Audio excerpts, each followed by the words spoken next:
Meus queridos, sentados como estão, permaneçam, por favor. Abra um pouquinho Eclesiastes, capítulo 4. Nós vamos dividir esta aula de 1 hora em 2 partes.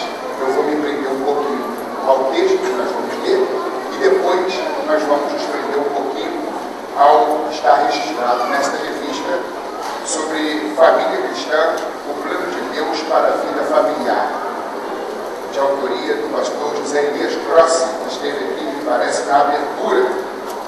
Eu quero parabenizar, porque esta é uma, dentre outras, escolas bíblicas de obreiros e membros que tratam de temas tão importantes e, neste ano, um tema ainda mais relevante: família.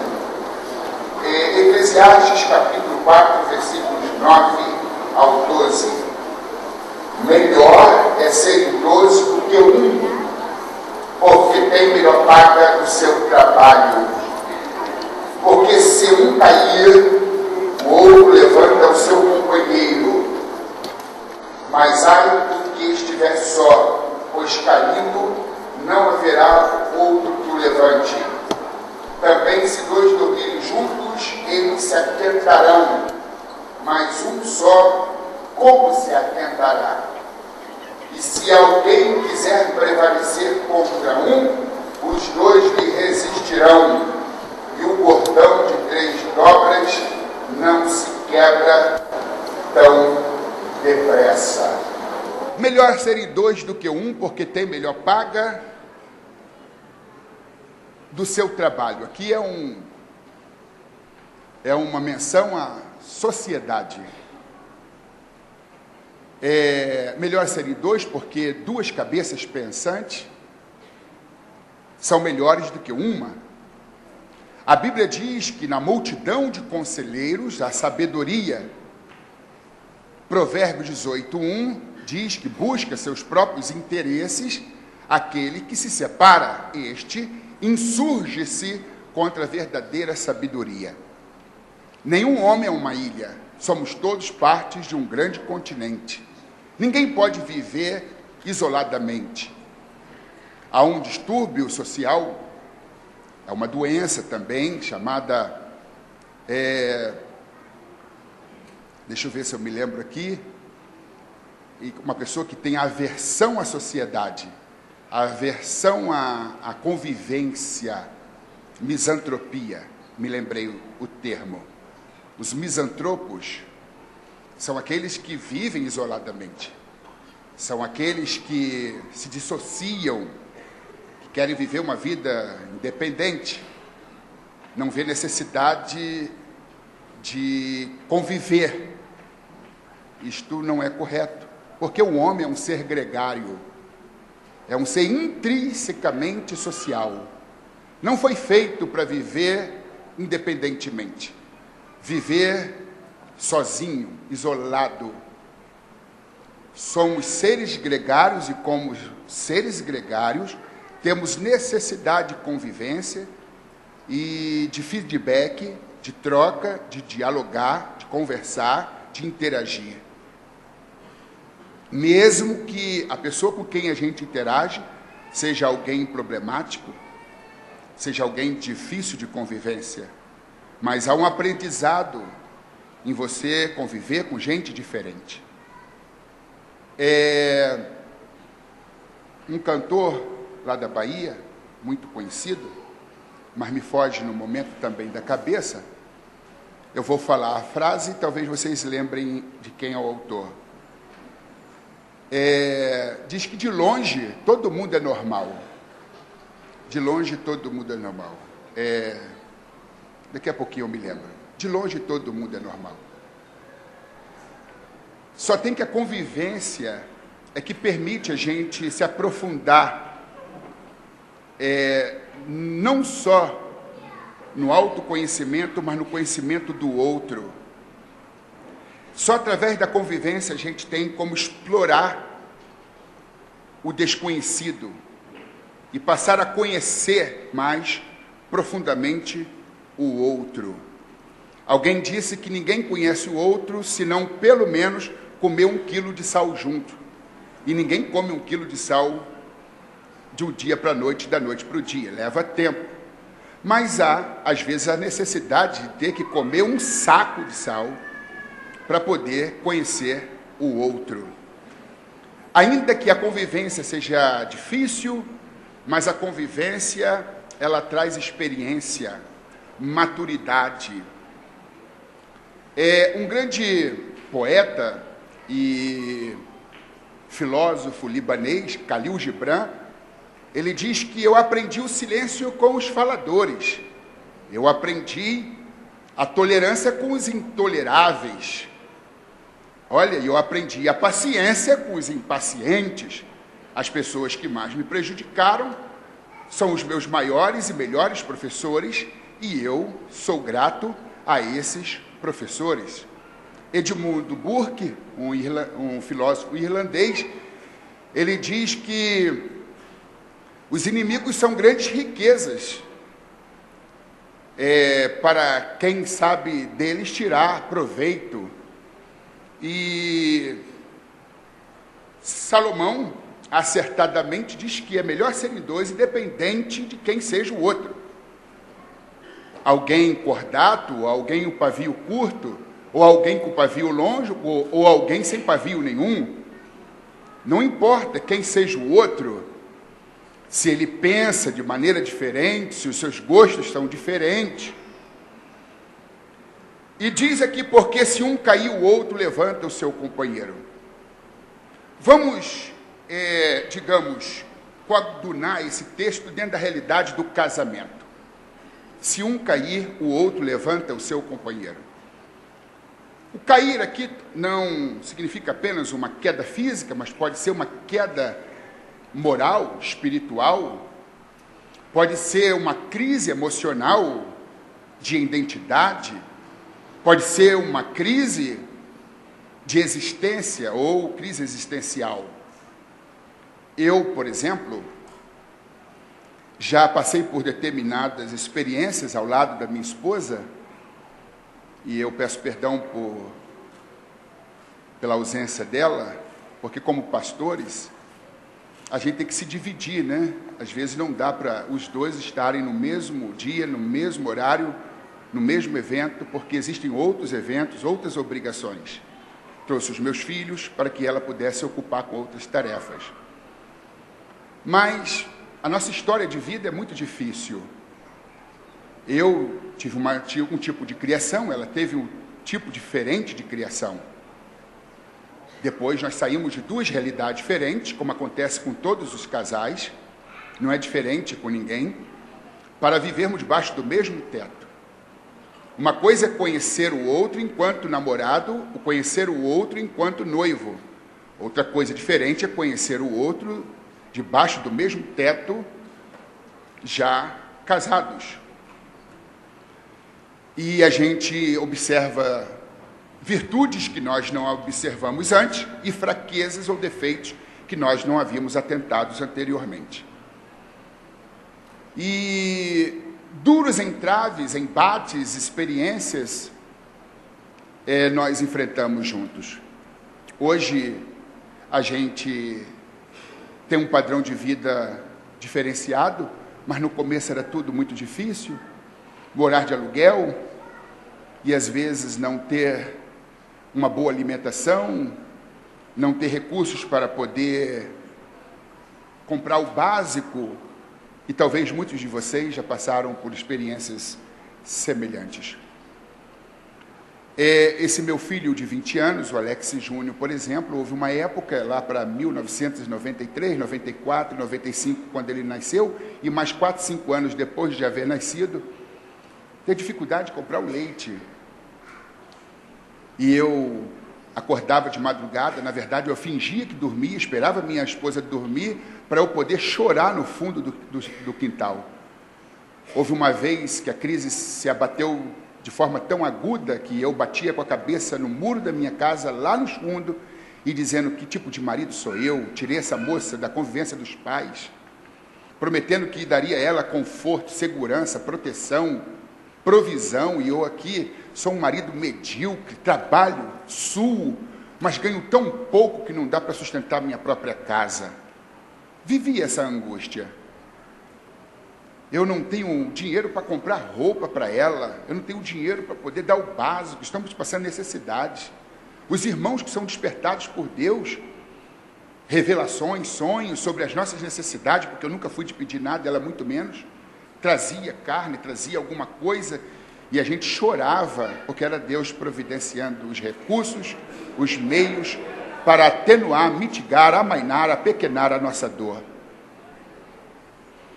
Mas eu me lembro de que um dia, o filho mais novo, fica de pé, Juan, esse menino forte, menino de peso, pode se sentar, Juan? Amém. Obrigado, Juan. Tá bom. O Juan, ele nasceu e o neuropediatra fez alguns exames e disse que ele era hipotônico, sofria de hipotonia. Ele não corresponderia aos estímulos neurológicos, de forma que seria uma criança molenga. Ela não engatinharia, ela não andaria, ela não falaria, e foi diagnosticado também com duas outras patologias, uma chamada craniosinostose e outra chamada síndrome de Apert. A gente cuida dele lá no hospital de Bauru, mas tradicionalmente conhecido como Centrinho, na verdade, o Hospital de Habilitação Crânio-Facial. Todo problema do pescoço para cima, todo tipo de deformidade, dismorfia crânio-facial. Ele nasceu sem o céu da boca, constituiu o palato, reconstruiu o palato lá naquele hospital, porque a gente cuida dele desde 2 meses e meio. Ele está com 15 anos. Tem ainda suas limitações, aprendeu a engatinhar, usou babador até os 5 anos, porque babava muito, e a gente fazia substituição de babadores, cerca de 8 a 12 por dia. Teve um dia à noite que a minha esposa disse, olha, o mesmo babador que eu coloquei de manhã está até à noite. Quantas vezes você trocou o babador? Eu disse, eu não troquei nenhuma vez, mas eu também não troquei, e o babador que eu coloquei de manhã está seco. Aí foi que Deus fez o milagre de dia, a gente só percebeu o milagre de noite. Disse que ele não andaria, depois ele começou a engatinhar, eu disse, Vaninha, quem engatinha anda. Engatinhou com 2 anos, com quase 3 começou a andar, andava torto para a direita, corria torto para a direita, por causa da falta de coordenação motora, mas foi ganhando coordenação motora, e agora não anda mais para a direita, para o PSDB, e nem para a esquerda, para o PT, agora está no Bolsonaro. Está andando direito. Brincadeiras à parte, é bom fazer a junção da comédia com a tragédia, né? Da seriedade, da comicidade, para atenuar o sofrimento. Mas quando a gente recebeu a notícia de que ele não andaria, não falaria, etc., a gente ficou muito chocado. Foi um verdadeiro cair, um cair emocional. Eu me lembro que deixamos o hospital, ele estava na UTI, fomos para casa, paramos num posto de gasolina e ali choramos dentro do carro, porque o cair era muito difícil, tanto para mim quanto para minha esposa. Existem problemas como este, e outros como a minha esposa que perdeu uma mama, fez quimioterapia, perdeu os cabelos da cabeça. Imagina uma mulher com 38 pontos no peito, sem uma mama e sem o cabelo da cabeça. Entra e sai em depressão, entra e sai em depressão. Hoje, graças a Deus, está sabendo superar melhor. Mas tudo isso foi um cair. E muitos dos problemas, dilemas, agruras, mazelas, percalços, dificuldades, desafios, porque passei, porque ela passou, foram maiores do que ela podia suportar, e maiores do que eu podia suportar também, mas nunca maiores do que nós dois juntos podemos suportar.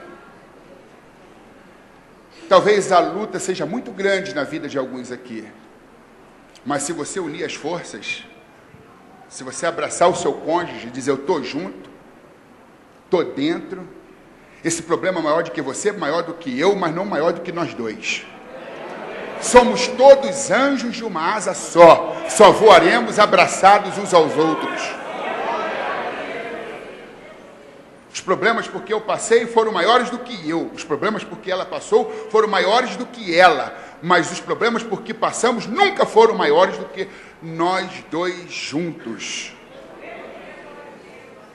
Quando ela perdeu a mama e estava frequentemente no INCA, Instituto do Câncer, em Vila Isabel, no Rio de Janeiro, algumas vezes ela tinha que entrar para poder ser consultada e eu não podia estar presente.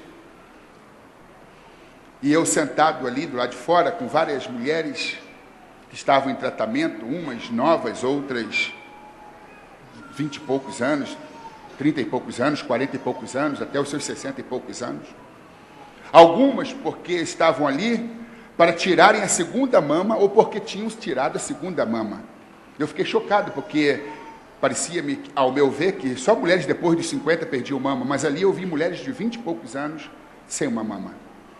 E a maioria delas estavam chocadas, debilitadas, exauridas, se sentindo preteridas, humilhadas, rechaçadas. E eu percebi, numa conversa aqui, numa conversa ali, de que o maior drama não era porque elas haviam perdido uma mama ou duas mamas ou o cabelo da cabeça, mas porque uma vez tendo perdido uma mama, o marido havia rapado fora. E elas se sentiam preteridas, coisificadas, como um objeto sem valor. E eu aprendi que o contrário do amor não é o ódio, é a indiferença. A indiferença é o ápice da desumanidade. A dor de ter perdido a mama, a dor de ter perdido os cabelos da cabeça não eram maiores do que a dor da rejeição e do abandono. Maridos que agem como ratos de navio, quando o navio afunda, são os primeiros a se safarem, covardes, cretinos. E eu acredito que não existe marido dessa estirpe aqui entre nós. Se a sua esposa está sofrendo, mostre que você é homem, homem de caráter, não é homem que tem saco e testículos, é homem que tem caráter, personalidade. Certa ocasião, a minha esposa, tentando enfrentar os desajustes e os problemas que todo trauma traz, se despide diante de mim. Eu falei, por que não? Eu não casei com o Seio, eu casei com a Idevânia da Silva Cardoso. E ela um dia me agradeceu e disse assim, eu quero te agradecer. Agradecer por quê? Porque você nunca me olhou diferente depois que eu perdi a mama. Com mama ou sem mama, você sempre me apreciou, você sempre me deu o mesmo valor, a mesma importância, olhou com os mesmos olhos. Não tem coisa melhor do que você amar a mãe dos teus filhos. Eu sou fruto de um divórcio e não quero isso para os meus filhos. E hoje o casamento está sendo banalizado. Se não é por adultério, é por incompatibilidade de gênero, é porque eu penso diferente, meu temperamento é outro, é porque não quer abrir mão da razão. Por causa de uma vida egocêntrica, onde o mundo tem que girar em torno do próprio umbigo.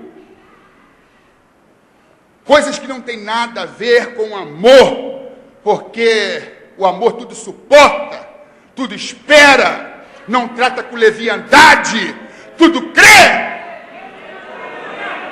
Vocês podem aplaudir o Senhor Jesus Cristo.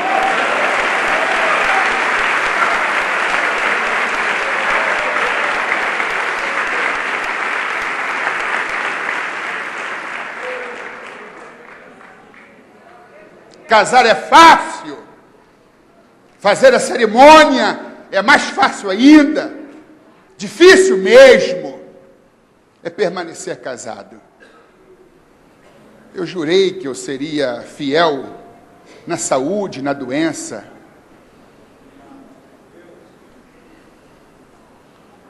Ela ganhou uns quilinhos, ela ganhou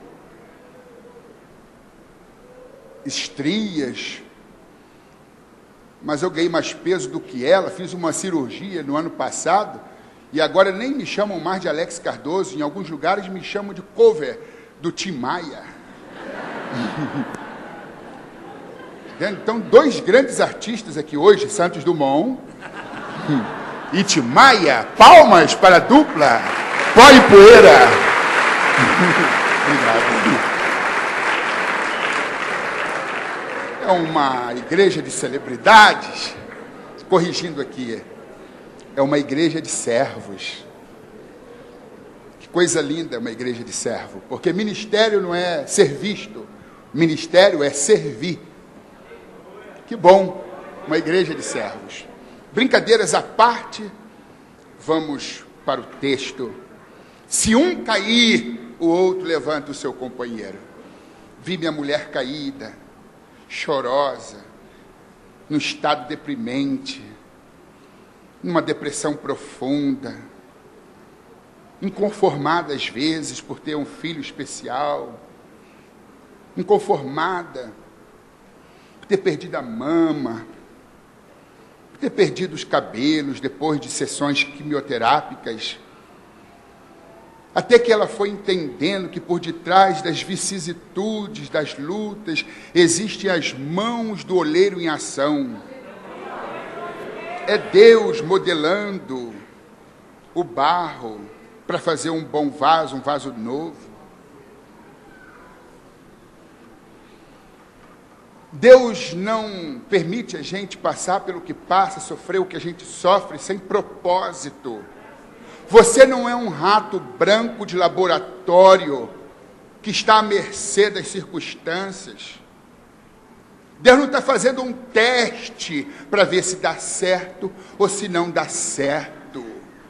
Deus tem os seus propósitos, ainda que você não entenda. João 13:7 diz: o que eu faço hoje tu não entendes agora, mas saberás depois. Jó 37:5 diz: com a sua voz troveja Deus poderosamente. Ele faz grandes coisas que nós não compreendemos. Naum 1:3 diz que Deus tem seus caminhos nas tormentas e nas tempestades.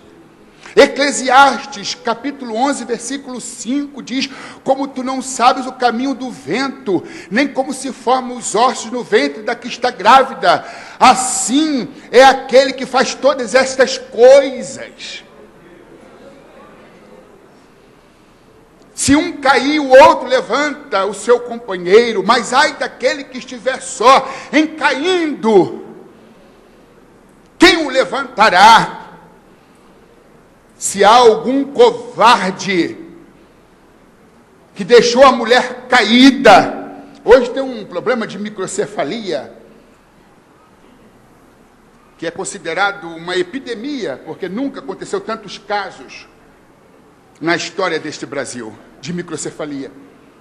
E há uma pesquisa que diz que a grande maioria das mulheres que deram à luz a uma criança com microcefalia, perderam os maridos.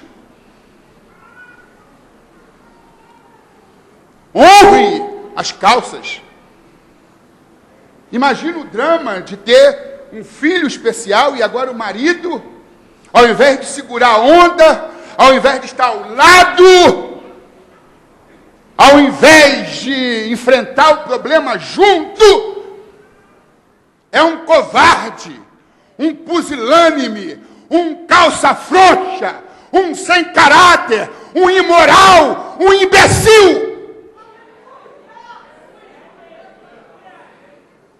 Ame a sua esposa, ame a sua mulher. Somos instados a amar a nossa mulher como Cristo amou a sua igreja e deu a sua vida por ela.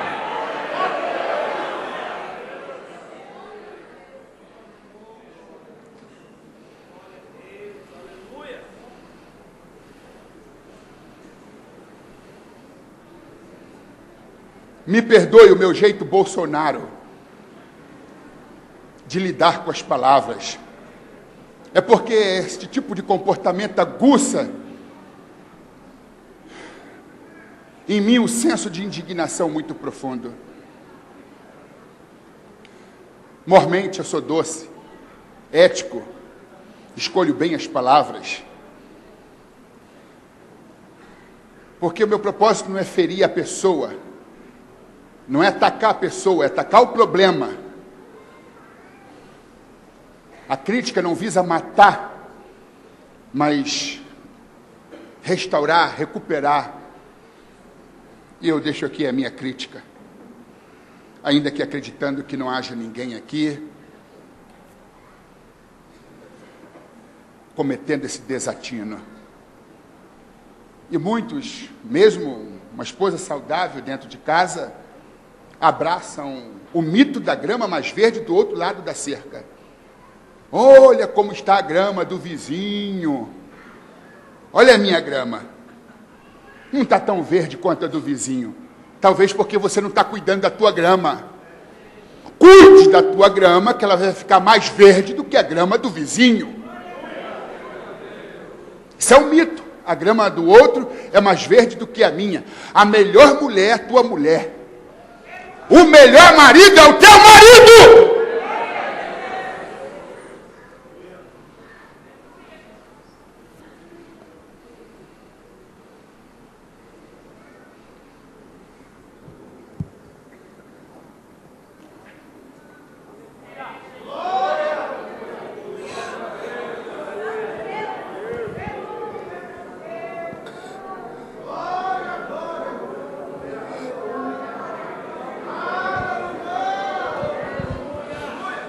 Ame o seu cônjuge.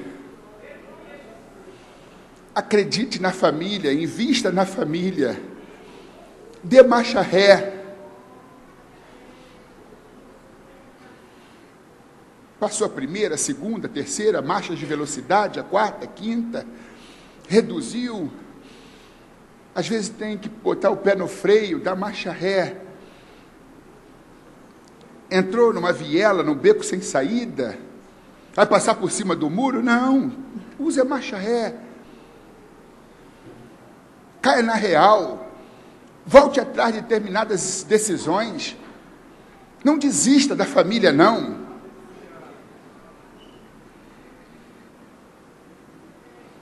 Deus lhe confiou. Todas as famílias têm problemas. Desajuste. Não existe a família perfeita. É outro mito. O mito do casamento perfeito. Casamento é a união de duas pessoas imperfeitas.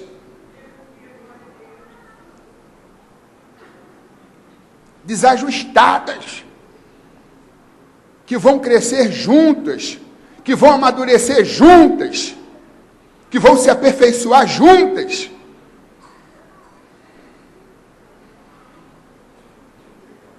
Também, se dois dormirem juntos, eles se aquentarão, mas um só como se aquentará. Aqui talvez esteja a melhor parte, né? É aquela parte do beijo, dos abraços, das carícias, do coito, da relação sexual. Fico aqui olhando, coitado dos solteiros, das solteiras. Elas terão que levar o ursinho de pelúcia, passar a noite toda com o ursinho de pelúcia. Mas as casadas não, com ursinho de carne, ossos, sangue, músculo e pele, tutano, cartilagem.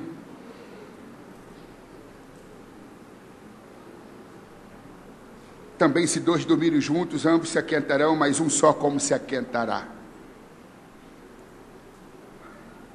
Melhor serem dois, não quer dizer que ser um é ruim, mas ser dois é melhor. Até porque ninguém está obrigado a casar, ou ninguém está obrigado a permanecer solteiro. É uma decisão. E ela está à mercê de cada indivíduo, de cada pessoa. Pode optar pelo casamento, pode também não optar pelo casamento. Pode optar por uma vida celibata, como fez o apóstolo Paulo. Gostaria que todos os homens fossem como eu, não tocasse mulher, mas por causa da prostituição, cada um tenha a sua própria mulher.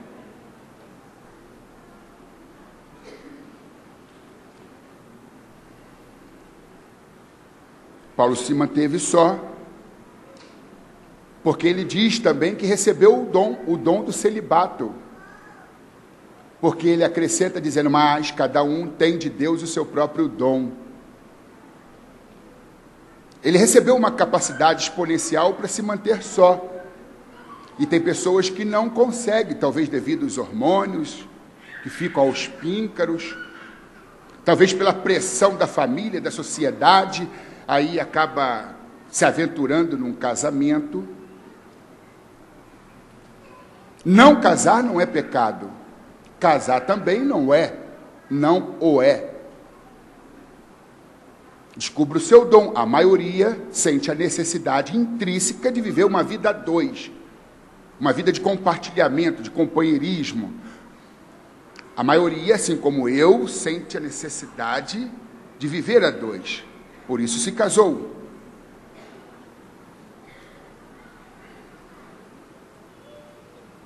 E aqui diz o texto, e se alguém quiser prevalecer contra uns, dois lhe resistirão. Quantos problemas quiseram prevalecer contra mim, prevalecer contra minha mulher? Mas nós unimos as forças e os problemas não nos venceram. E um cordão de 3 dobras não se quebra ou não se arrebenta tão depressa. Casamento não é como o mundo vê, união de 2 pessoas. Casamento é união de 3. É um cordão de 3 dobras.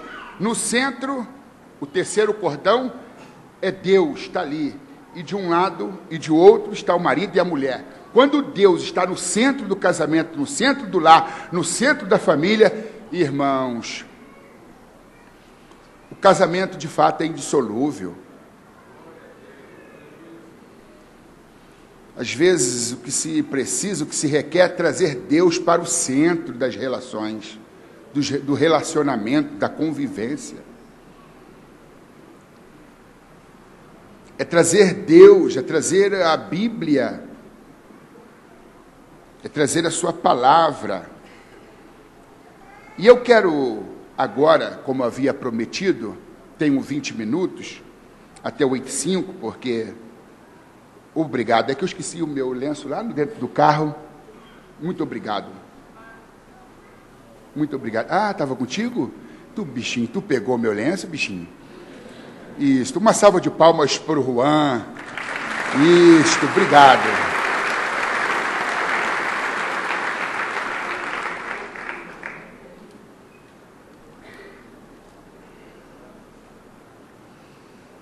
Diz assim, a partir da página 91, vamos lá? Tensões familiares, como resolvê-las? Identificaram o texto? Tensões familiares, como resolvê-las?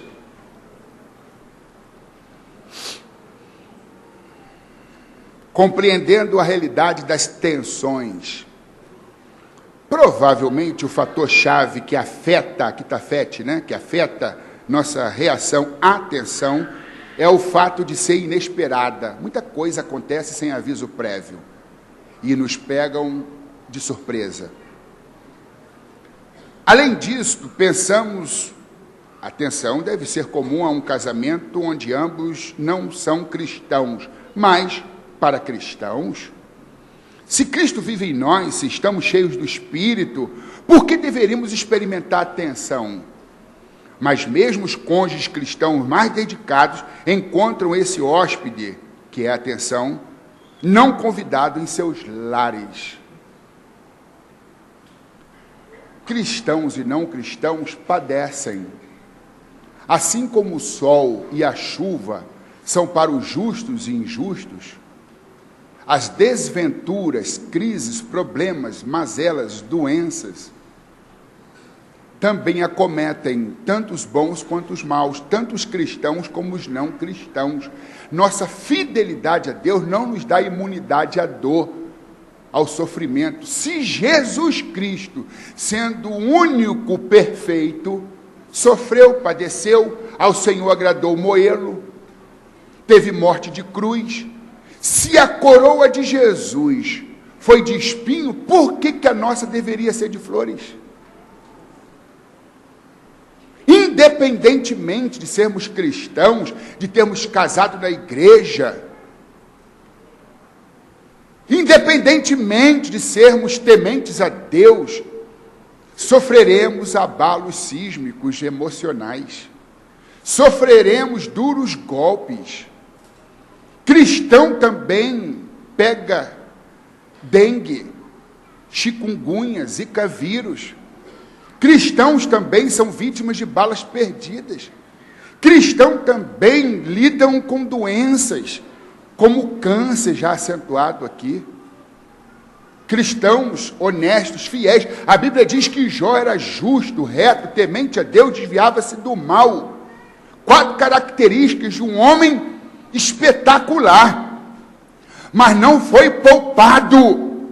Perdeu de uma só vez 10 filhos, quando o teto se desabou, quando seus filhos estavam reunidos com seu irmão primogênito.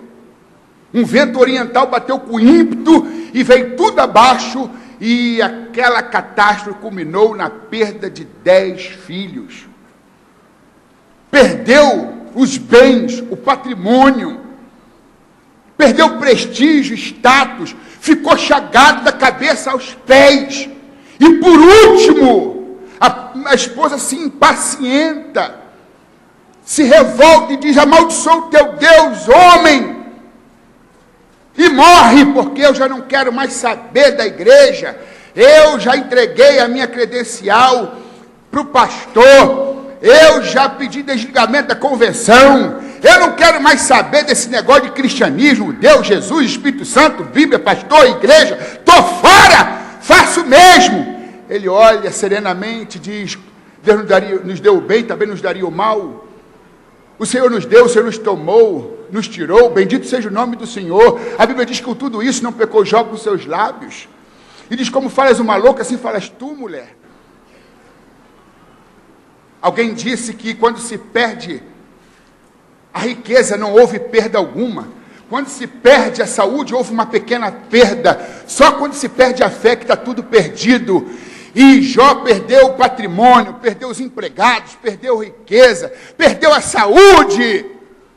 Sofreu um grande abalo na estrutura do seu lar, mas ele não abriu mão da sua fé.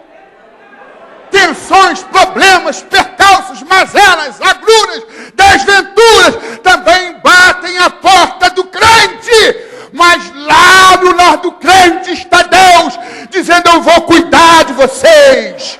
Eu vou cuidar de vocês. Se Deus amaciasse todos os golpes, jamais aprenderíamos a crescer. Depois que a gente passa pelo fogo, não somos mais os mesmos. Você coloca a panela ao fogo, enche a panela de óleo, e ela vai ficando incandescente. O óleo vai assumindo uma temperatura elevadíssima. Aí você pega os milhos de pipoca e atira dentro da panela. Fecha. Daqui a pouquinho você vai ouvir uns barulhos. São os milhos estourando lá dentro, naquele calor, naquela temperatura extraordinária. Pou, pou, pou, pou. E aqueles milhos arredondados, duros, quebra-dentes, se transformam em pipocas, esponjazinhas brancas, cheias de amido, um nutriente que o organismo carece. E a pipoca vai para a sala onde estão as crianças, o pai, a mãe, assistindo a um bom programa de TV ou a um filme espetacular. E entre uma cena e outra, pipoca, pipoca, pipoca. Que coisa linda. Mas lá no fundo daquela panela, sempre fica alguns milhos refratários que resistem ao calor do fogo, que resistem a estourar. Eles são casca grossa, diz assim: pode queimar, pode aumentar a temperatura, que eu não estouro. O da direita estoura, o da esquerda estoura, o de trás estoura, o de cima estoura, o de baixo estoura, mas eu sou duro na queda. Eu sou assim mesmo. Sabe como se chama o milho de pipoca duro, arredondado, quebra-dente, que não estoura, que se recusa a estourar? Piruá. Peruá é um peixe. Piruá é o milho duro quebra-dente, é o milho de pipoca refratário, que resiste ao calor do fogo.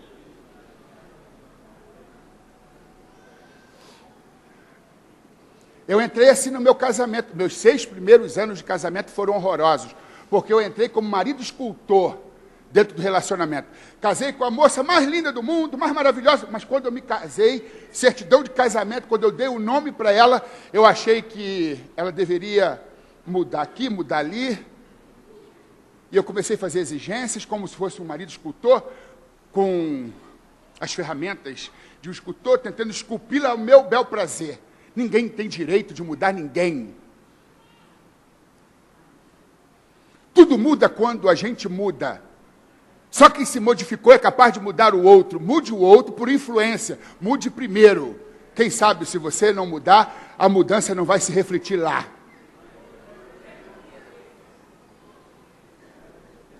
E eu achava que ela tinha que mudar. Egoísmo da minha parte. Foi a moça com quem eu escolhi para casar. A moça que eu amei, a moça que eu desejei conviver por toda a minha vida. Agora, uma vez casado, eu queria transformá-la numa outra pessoa. Só que quem tem essa prerrogativa é Deus.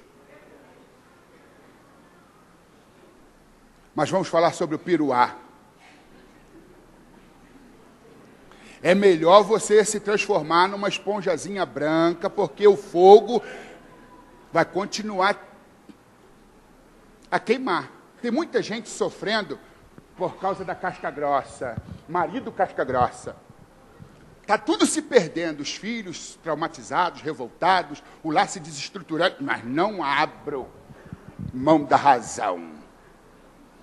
Ô irmãos, a razão é como um sol impiedoso. Ilumina, mas também cega. Às vezes não dá para a gente manter a paz e a razão no mesmo momento. Eu quero ter paz e eu quero ter razão. Mas às vezes é difícil manter a paz e a razão no mesmo momento, no mesmo instante. Às vezes eu tenho que fazer uma escolha.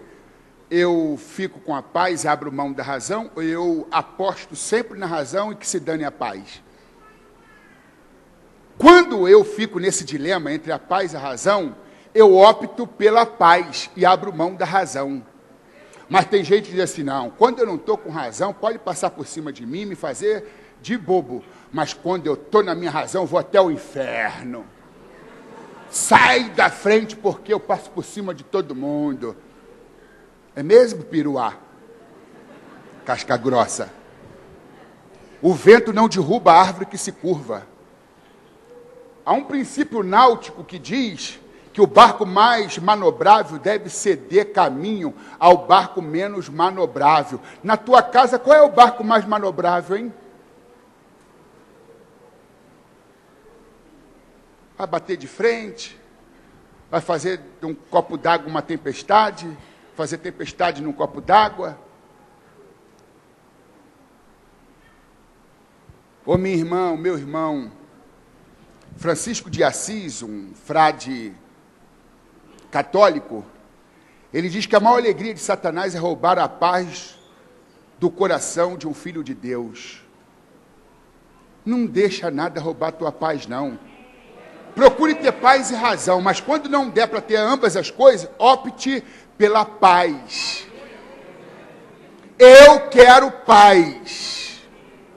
Quero também ter razão, mas se eu não puder ter ambas as coisas, eu opto pela paz. Conheço muita gente, pastor Antônio Larente, casca grossa, piruá, milho de pipoca duro, quebra-dente, arredondado, refratário, tortinho, ganhou um AVC porque não quis abrir mão da razão, desceu o nível, bateu boca, brigou, discutiu, Mordeu a isca da provocação, diz, não, comigo é diferente. Eu sempre aprendi que não devo levar desaforo para casa. Mas Jesus disse, se alguém te obrigar a caminhar uma milha, vai com ele 2. Se alguém te obrigar a dar o vestido, largue também a capa. Reaja inteligentemente, mesmo a um tratamento não inteligente. Não responda ao tolo segundo a sua estutícia, para que você não se torne semelhante a ele.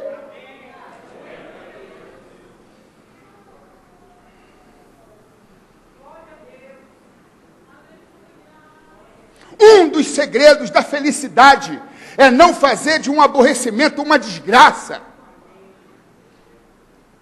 Tem muita gente usando canhão para matar mosquito, usando espingarda para matar barata. Mata barata, mas derruba a casa. Exagerado. Não mede consequências. Fala tudo que vem na cachola, fala tudo que vem na cabeça. As palavras têm que ser filtradas, ponderadas. Cuidado com o teu rompante. E muita gente, calo deveria se chamar mina, pisou, explode. Vai tudo para o espaço. Pega leve, faz por menos. Não comprometa a paz. Não comprometa a tua paz. Leve paz para a tua casa. Leve paz para o teu cônjuge. Leve paz para os teus filhos. Leve paz para o teu lar. Vocês podem aplaudir o Senhor Jesus Cristo.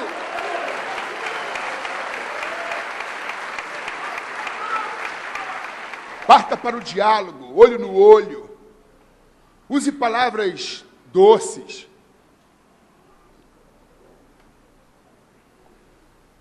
Para corrigir o outro, use o coração. Para corrigir a si mesmo, use a cabeça.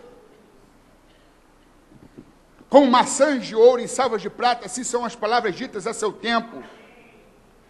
As palavras têm que ser filtradas e ponderadas. A verdade não pode ser despejada, tem que ser dita com sabedoria. As palavras ásperas suscitam ira, as palavras brandas afugentam o furor. 99% dos conflitos familiares não advêm daquilo que é dito, mas da forma como foi dito. Às vezes o tom é agressivo, o tom está cheio de sarcasmo, o tom fere e machuca mais do que as próprias palavras. Tão importante quanto dizer a verdade é saber dizer a verdade e discernir o tempo de dizer a verdade, porque há tempo de falar, mas também há tempo de se calar. Tem gente que fala quando deveria se calar, e tem gente que se cala quando deveria dialogar.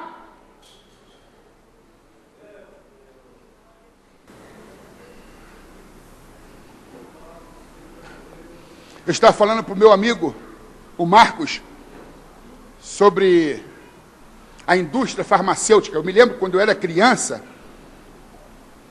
a maioria dos medicamentos, dos remédios, não eram comprimidos, eram líquidos.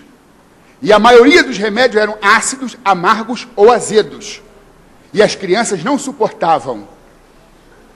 E eu me lembro que eu percebia que o horário para tomar aquele tipo de remédio amargo, ácido e azedo já tinha chegado, mas minha mãe, atarefada com muitas coisas, esquecia de observar os horários. E eu dizia, eu não vou lembrar não. Eu morro, fico doente, mas eu vou lembrar não. Minha mãe dava para todos os filhos tal de emulsão Scott. Eu acho que feito através do fígado do bacalhau. Sangue de Jesus tem poder. Santa Assembleia de Deus, da Vila Alpina.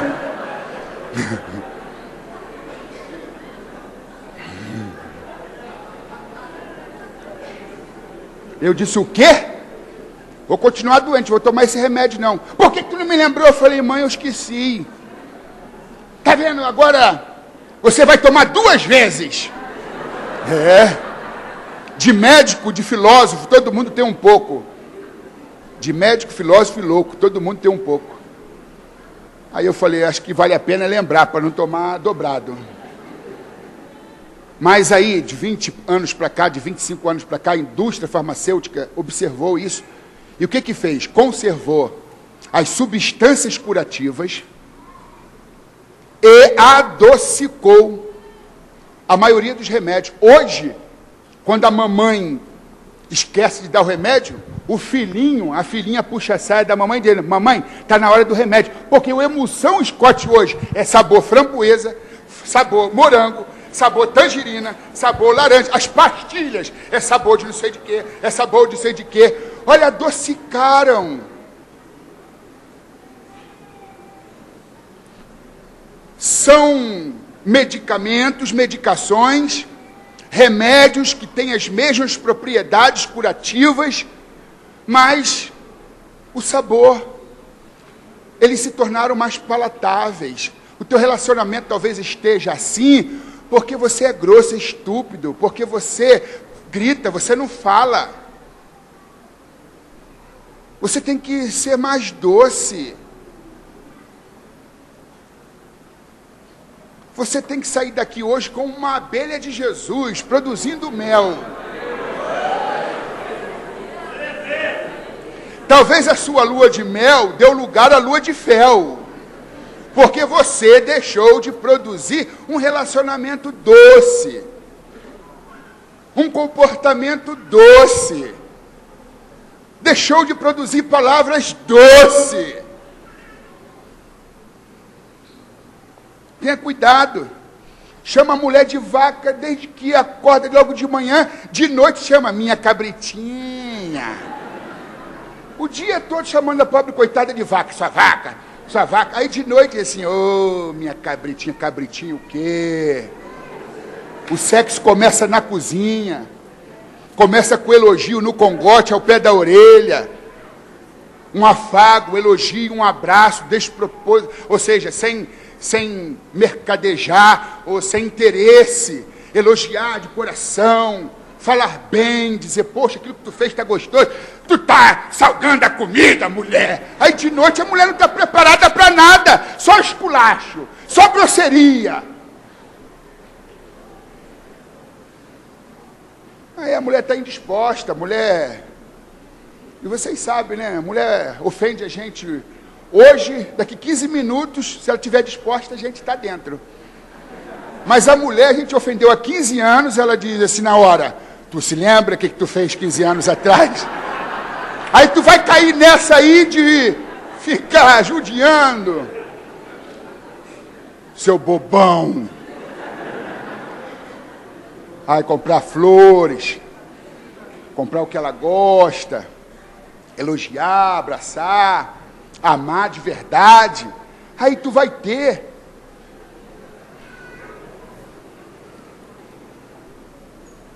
Outra coisa, tem que preparar, não é assim, vapt-vupt. A mulher como televisão transistorizada. Eu me lembro quando era criança, na rua, a primeira casa que comprou uma televisão, porque poucos podiam, foi a minha casa.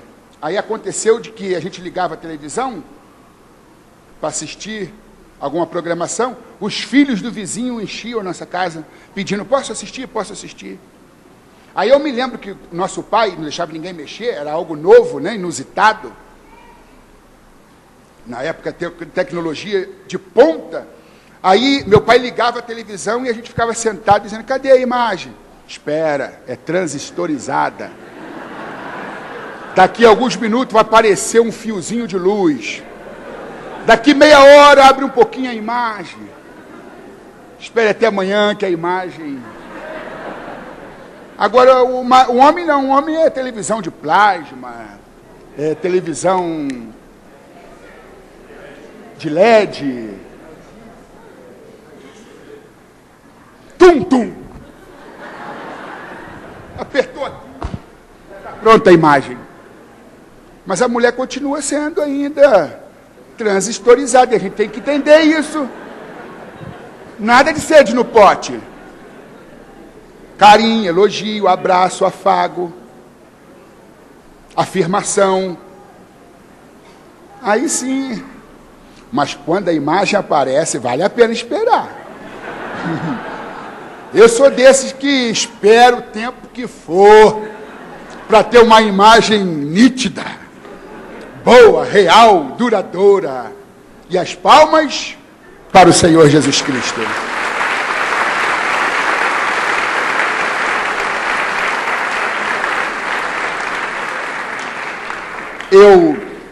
Me perdoe, eu atropelei 5 minutos, o pastor disse até 8h05, 8h10. Me perdoe, meu pai branco, perdoe aqui o pecado do filho preto, ok?